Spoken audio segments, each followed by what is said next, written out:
Ну и, конечно же, свадьба.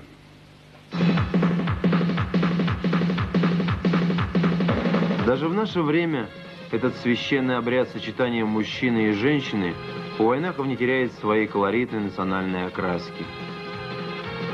Существует древнее чеченское поверье, что перед женитьбой между женихом и отцом девушки заключается сговор. Когда отец соглашается засватать дочь свою, жених делает девушке подарок, состоящий из шелкового платья и некоторой суммы денег. В этом и заключается обряд сговора.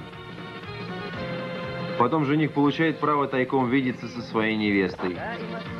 Но если они встретятся в гостях или вообще при чужих, приличие требует, чтобы они не говорили друг с другом. При этом невеста должна отвернуться от жениха, чтобы он не мог видеть ее лица.